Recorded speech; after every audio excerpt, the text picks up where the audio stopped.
Silvas, the project manager for Kiewit, to provide an overview of what's going to go down on this project, how you all can get involved, and man, what a blessing and how blessed we are and grateful to God.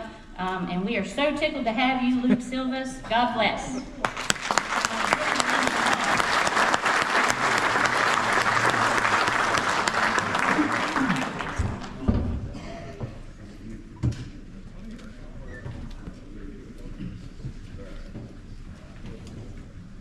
So hello everybody.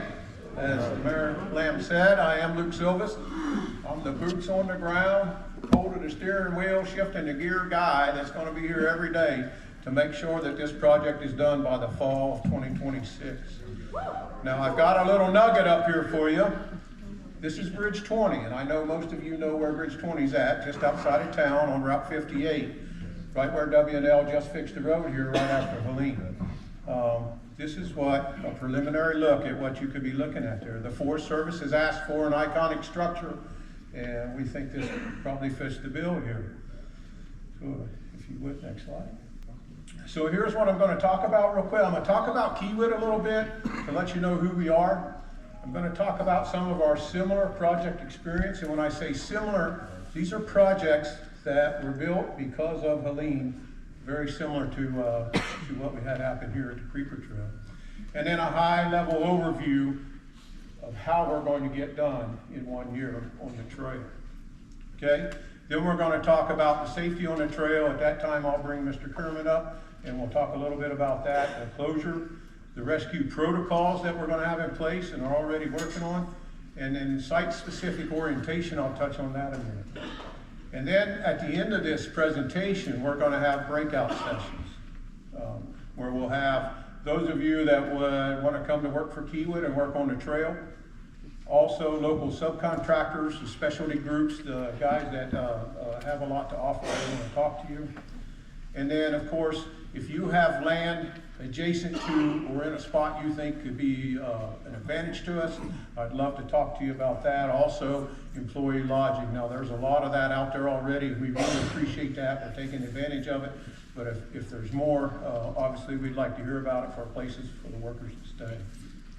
Next slide, please. So let's talk about Kiewit a little bit. Who are we? So yes, we are a large corporation. But I can tell you that we're comprised of a lot of diverse operations throughout all of North America. Okay, we do have experienced and dedicated management teams. We have one here right now, the beginnings of it, and more on the way. We do put a large emphasis on safety and quality, and I'll talk some more about that here in just a minute. And then we have our strength through our core values. Next slide, please. So I often preach, and the guys that work closely with me know, I talk about our top 5 priorities based on our core strengths. Number 1 always is safety. Safety is number 1. We don't just talk about it, we mean it. Nobody gets hurt. That's everybody in this room, our workers, inspectors, government staff. Nobody gets hurt. We want to do it right the first time with quality, our number 2 priority.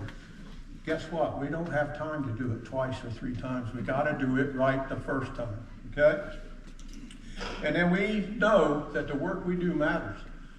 We know that we have to take care and practice good stewardship in the communities that we work in and live in, okay? You can see that over there in our core values. Next slide, please.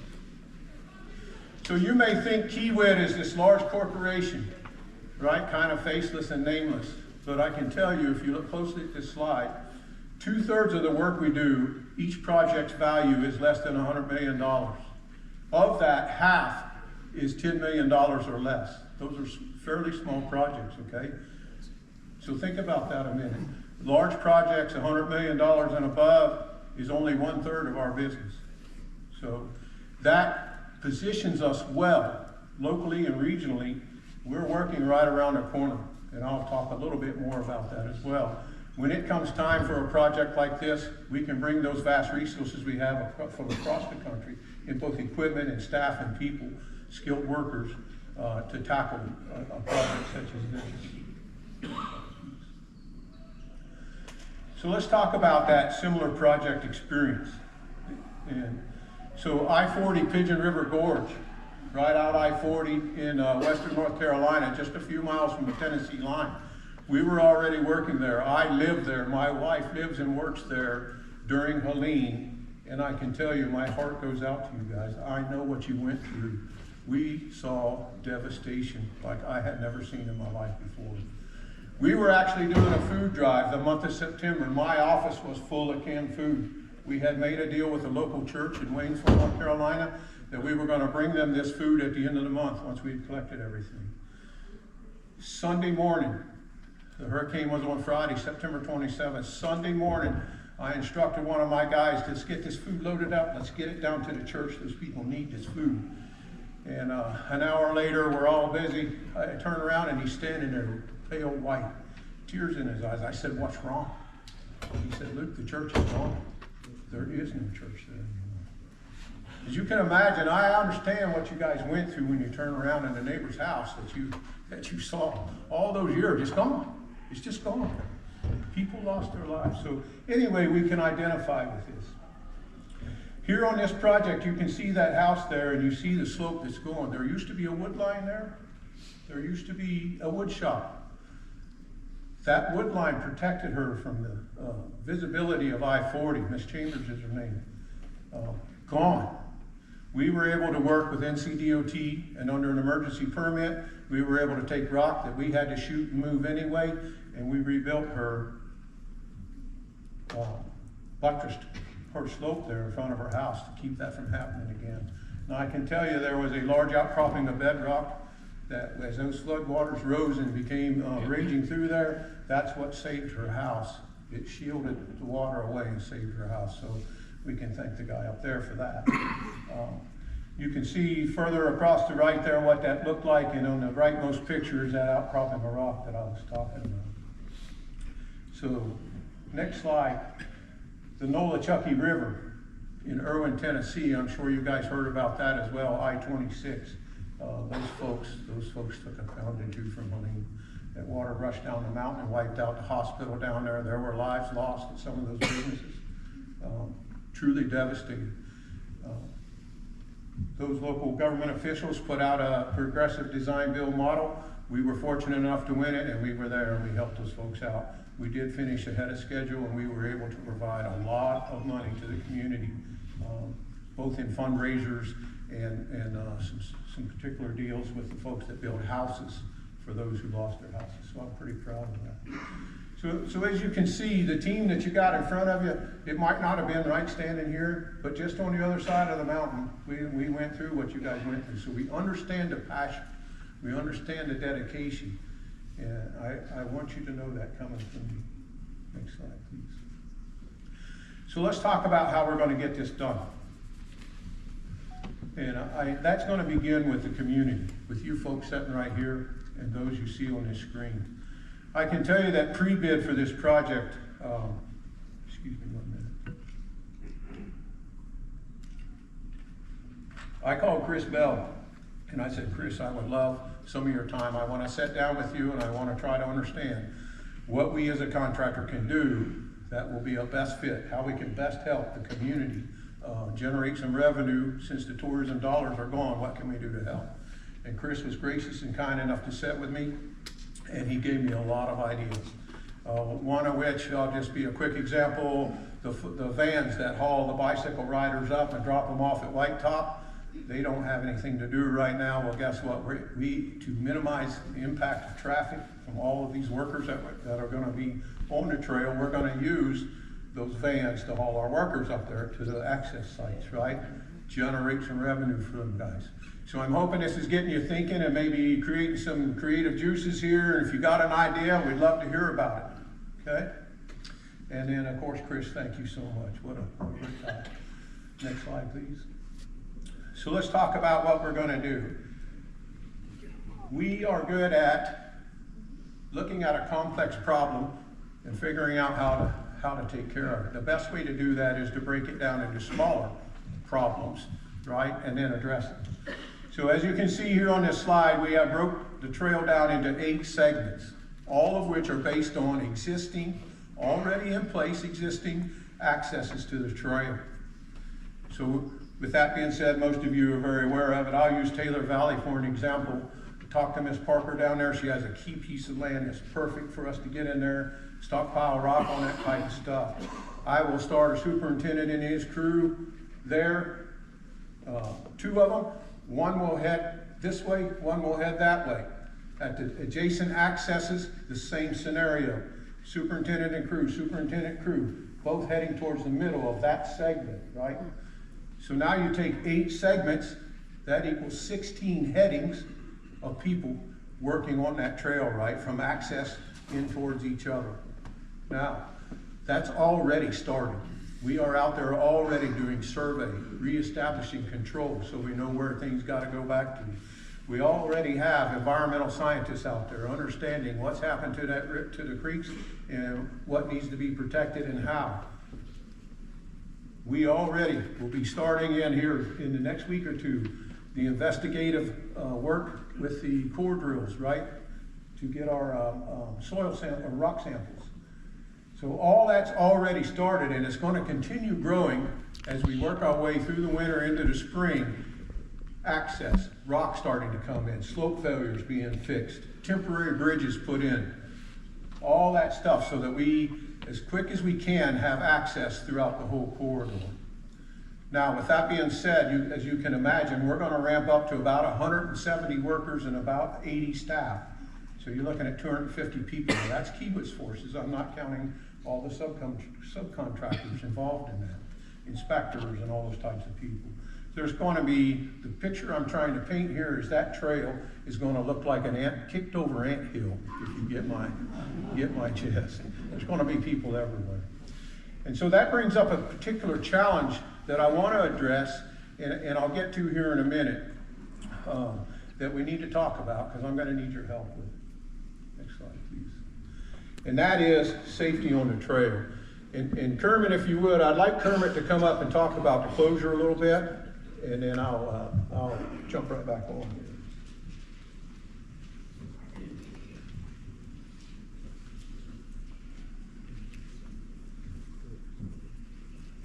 Good evening, everyone. With the closure on the trail, the U.S. Forest Service has put into place absolutely no access unless you're one of the contractors. If you guys would, if you're not part of the contractor crew or whatever, please adhere to that closure.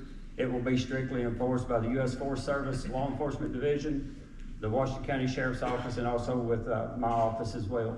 We will be enforcing that and watching it very closely, just for the safety of the citizens and the safety of the contractors that are out there working. So if you guys could please just adhere to that.